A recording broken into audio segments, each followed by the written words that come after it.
Hello, I'm Phil Svitek, 360 Creative Coach, and welcome to my vlog, where I highlight my creative journey and talk about the various obstacles that I face and how I overcome them.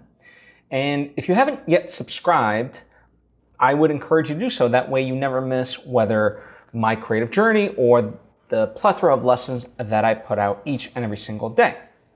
Anyway, without further ado, the biggest highlight of last week, which was very unexpected, came Friday morning. So I woke up and I checked my emails and I saw an email from the Liftoff Global Network First Time Filmmaker Session account and, the festival.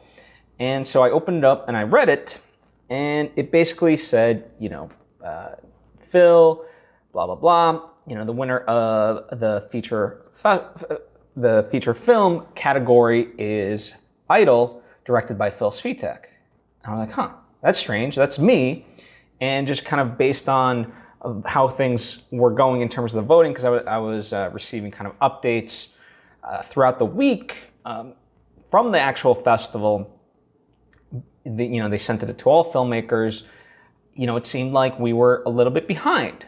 And so to get the official results at the end, once everything was counted, because the updates were sort of real time, but there was a week worth of voting, and so you get it on day 3. It's like that's where things are now. That's not where things ended up, right? So after 7 days of voting, and so my film Idol won, and that was quite a surprise and a great one. I'm not gonna lie, because I get to go to Pinewood Studios, which is a legendary studio, and tour it and meet with filmmakers and so forth. Now, when this will happen, I have no idea. The studio itself is not even open. Obviously, travel restrictions are what they are. So my guess is this is going to happen in 2021. But nonetheless, I look forward to that, and that's amazing. Now, the other thing, it's a very humbling experience to have Idol win its first film festival. I texted all the cast and crew and let them know. Normally I don't put people on a text chain, but I let them know, and kind of I think in a strange way, it was just a bit of good news that we all needed. Certainly these last few months have been tough on everybody to varying degrees, and so to kind of get that, I think, really overjoyed people, and it was just kind of all of us built on another. And there was an outpour of congratulations and very kind words for everybody, and so that was very nice and uplifting. So I truly appreciate that moment, and it was great. And as I said, I'm very humbled. I've talked a lot about it in the past. I didn't make the movie to necessarily ultimately how people receive it, that's up to them. I put my best foot forward. I made the movie what I wanted it to be and what I think was representative of everyone's talents. And the fact that we did win, I think, is recognition of that, which is great. And there was a lot of other wonderful films there. I checked out a couple of the other ones, and kudos to them. I think the competition was really good actually, and as it should be. And so, hats off to my peers for, it's to make a feature film, obviously is not an easy task, and so just accomplishing it should be commended. And so my hats off to them. But it is unexpected, because I talked about it last vlog. I was like, we didn't win, that's okay. And now here I am essentially retracting that. It feels great. And people shared it and so forth. So ultimately, the purpose of the film festival and any film festival that I do is to get the word out there about this movie and to have people see it. And so the fact that people did see it and they enjoyed it, obviously is great for me. I love that. But again, it served its purpose as far as showcasing the talent that was there on screen, and hopefully as well as off screen, because I'm not just because I'm the director doesn't mean there weren't other people involved. Obviously, I couldn't have made the movie without, let's say Courtney Stewart or Anthony Becerra, who essentially ran second camera the entire time. Ian Kaiser, John Comerford, Cody Schramm, Edgar Cortez, like, I mean, just the list goes on and on, right? Marissa Serafini, Jonathan Moulton. These are just to name a few. So that was great, you know, it got the attention out there. So if, you know, a lot of people did kind of then respond to me and say, oh, you know, I'd love to check it out. And, you know, the unfortunate part is I don't have apart from philsvitek.com/idol, IDYLL, and that's included in the description. You know, there's no place for me to directly point them just yet because, you know, as the movie gets into other film festivals, then there'll be links and so forth. But as of right now, you know, we're still waiting back from other film festivals and so forth. So we'll see. You know, I will do my best to keep you updated in terms of that for you to be able to check out. You know, no harm, no foul. There will be other dates. I just don't know when. So now, as far as, you know, that's just, I think we don't, I think we don't appreciate our victories enough. And so I wanted to talk about that.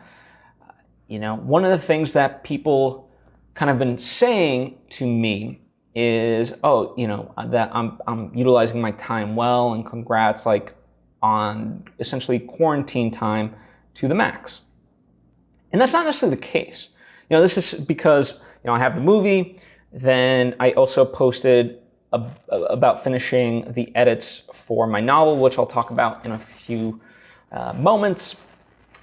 But it seems, you know, people are kind of seeing the fruits of my labor, and all of a sudden they're like, oh, you know, he must be doing this during quarantine. It's like, no, I've been doing this for years, in a sense, to get to that final result, and it just happened to essentially align where the film festival and my novel, you know, they're kind of culminating at the same time. And, you know, it's funny how that works. You know, I don't know if for better or worse, like, all my projects are kind of coming to a close at the same time, and you know, as I start new projects, maybe those in the future will culminate at the same time as well. I don't know. I don't time it that way. It just is what it is.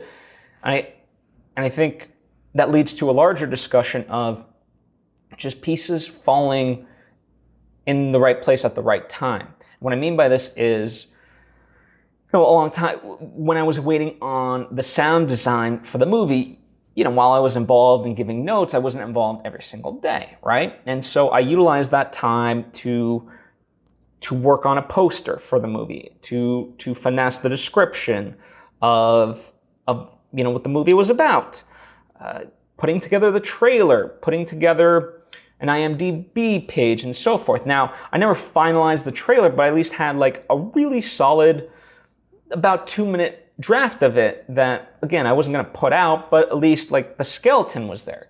And just by having that, you know, it led me to, once the film got accepted, I cut like a 40-second teaser based on that. And so had I not done that, that would have been a tall order. But because, you know, at least I had a framework, I was able to piece together a teaser that worked actually really well, in my opinion, and I've gotten a lot of great feedback from both people on the film, but as well as people who weren't involved. So that's fantastic. So in that sense, you know, you can't really time these things. The thing that you can do is just continue to utilize your time, and to the best of your ability, just keep the ball moving forward. I've talked about this ad nauseum, and I will continue to talk about it until my last breath, of just keep moving the ball forward, and good things will come. And, you know, suddenly good things did come, and that's truly fantastic. So never negate how fast or slow you're going. Like, don't judge yourself on that. That's not for you. Just keep pushing forward, and I promise you the results will eventually show themselves. When? I can't say. I don't know, because I don't know when they show for me. But they do. And certainly, you know, that was the other thing. So last week I had made, you know, I talked about it in the last vlog where I said I'm gonna commit to finishing out the notes of my novel. There's been just final few notes that I've been putting off for essentially all of quarantine, really. And I said, enough's enough. Let me just get this done by hell or high water. That way, like, I'm mentally done with it. I can move on to new projects. It's no longer on the plate. And in fact, I can, you know, push forward with querying literary agents, and don't have to worry about, you know, addressing notes later on down the line and so forth. So I did that.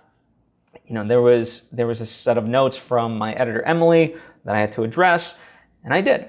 Now she's actually going through it, and we utilize Google Docs. So essentially, I make everything as suggestions or comments, and she goes through those suggestions and comments and approves them, or adjusts them accordingly. And then I go through, and see what she wrote, and if there's any final adjustments I need to make, then I'll do it. So we're basically on the final stage, and it feels really good, So that's what I did. But again, by no means was this something like, oh, I wrote a novel during quarantine. Like, no, I've been writing this novel for a number of years, and finally this is, in quarantine. In fact, if anything, it should have been sooner that I did this, but, now it's coming to the final end product. So I'm excited about that. And the nice part is, like, one of the things I love about collaborators, now I'm starting to, I have a collaborator with Emily as my editor on my novel, and I have a co-writer who I'm working with on what will be my new script, In Search of Sunrise is the tentative title.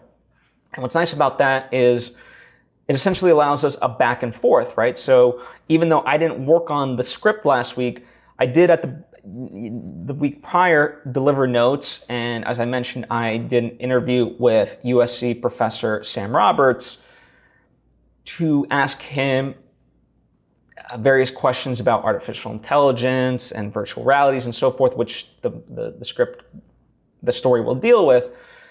And so I did that, and based on that, I gave a couple of notes. And so my friend Jason, he's now taking that and kind of incorporating it through his lens into the outline, and then he's going to kick it back to me, and I'm going to have my hand in it. So even though I wasn't necessarily working on it, what's fun is that even on weeks when I'm not directly working on something, it's still moving forward. And what's nice is now, as I get it back, I can have a refreshed mindset into it. And, just in general, I have a different perspective than him, so I can see, okay, here's where we can adjust and so forth. So I'm a big advocate of really collaborating. I think for me, it speeds up the process. It makes the work a lot better. And so I've really embraced that. I pay Emily, I pay Jason, but to me, it's money well spent. And the product's better, and I get to help them out as well, and get to work with people I really love. So that to me is amazing.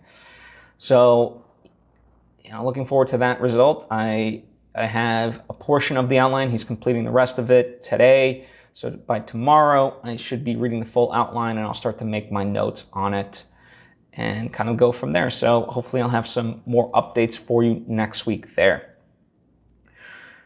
Another sort of exciting bit of news, it seems like, I don't know, just last week was this tidal wave of good and much needed good news. So Lauren LaGrasso, who has been a guest at this point a while ago, she's a friend of mine. I've known her for a number of years. She's a fantastic host. She's a fantastic musician. In fact, she's an actress in my movie. She plays a musician. We utilize her songs within the movie, so it's kind of a nice double layering of her skill set. Her podcast, Unleash Your Inner Creative, got nominated for a People's Choice Award, and that's fantastic. So, we'll see the final results. I hope she does win, but just the fact that she's nominated, and much like my win with Global Liftoff Network, Liftoff Global Network's First Time Filmmaker Sessions, that for her it was unexpected news and good unexpected news. So kudos to her. I'm going to link to her podcast in the description box as well. But you can just search it on any podcast app. It's Unleash Your Inner Creative. She does amazing interviews. She also does a creative check-in. She's really fantastic as a host, and the information she delivers, so really worth checking out. The other thing I sort of did last week, I really organized just my creative life, essentially. Specifically, I guess, this set of lessons and blogs and so forth, I wanted to be a little bit more deliberate with it. Not that I was below the bar, but I just wanted to be a little bit even more focused, because once quarantine started, and certainly once the death of George Floyd happened, that just really kind of threw me in a loop. And it's taken a while to really get into a rhythm of life where I'm balancing creativity, work, self-care, but also social movements, right? Learning about them, doing something about them. And so it's taken me a while, but now, as part of that, now that I think I'm finding a footing, I've reorganized how I'm gonna do my content, and kind of, I'll do a lesson on how I organize the stuff, and you can take it, be inspired by it, alter it, whatever the case may be. But essentially, it's an Excel spreadsheet on Google Docs, and there I have the days of the week, and when I'm going to tweet out, when I'm going to post as a video, when I'm going to post on TikTok, because I want to do movie recommendations and shorter lessons that aren't like the full lessons that I do normally, and just put out more content that will be beneficial. And one of the things in the past I've been talking a lot about things mentally, because I think obviously mental fortitude and mental toughness are really integral as a foundation for any artist to succeed in life. And I still stand by that, obviously, but I also have a wealth of knowledge for simple, everyday tasks and skills. So I'm gonna, be more deliberate in the things that I teach, because I don't know, not to brag, but I know certain things that I've taken for granted that I see constantly Google searched and so forth. I'm like, wait a minute, I know the answer to that. So why don't I just do a lesson on that? And that way it helps people. So sometimes it's the stuff that I think is so simple that people really need. And so I'm going to put more of that stuff out there as well. So hopefully you can appreciate that and benefit from it. If there's anything specific you want me to teach and answer, by all means, comment down below and let me know, because I want to, the intention of all of this is to put stuff out there that is of benefit. Obviously, I talk about stuff that has benefited me, stuff that I believe in, stuff that I believe will help you when applied. But nonetheless, that doesn't mean, if you ask me for it, I can't, deliver it perhaps faster, a little bit more succinctly, because I know exactly what you're looking for, and things of that nature. So I'm looking forward to that. The last sort of thing we'll talk about, this is more on a personal kind of thing. It was great to see the Champions League back. So the Champions League, for those unaware, is basically a soccer tournament in Europe for club teams and the elite club teams. And it was back. It was on hiatus because of the pandemic in Europe, but now as things have opened up, it has allowed soccer to continue. There are no fans in the stadiums. It's empty stadiums, but the teams get to play, and so it was fantastic to see. Sadly, the only bit of bad news last week for me was that my team, Real Madrid, lost. It is what it is. At the end of the day, I love sports, but I'm not one of those fans that is just a diehard. At the end of the day, it doesn't ultimately affect me. I like rooting for it. I like being present in the games, and I like watching great teams and great players play the game. But just because a team loses, it doesn't ultimately affect my day. But it is, in the moment it was sad, but now I've moved on, obviously. So congratulations to Manchester City for moving on. We'll see what happens. I would love to see Paris Saint-Germain go against Man City in the final. That's not necessarily a prediction. That's more of a wish, but it could happen. It could happen. So we'll see. We'll see. Anyway, that's kind of what I have for you. On these vlogs and so forth, I don't talk about the Black Lives Matter movement as much as I used to in the past. That doesn't mean it's not top of mind for me.